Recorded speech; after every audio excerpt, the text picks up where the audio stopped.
Don't know how well you can see that, but that was all plugged and dirty, and my dishwasher wasn't draining. Had to pull my dishwasher out, take it apart.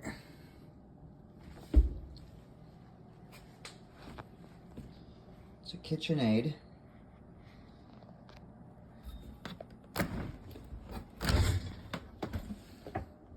Model number.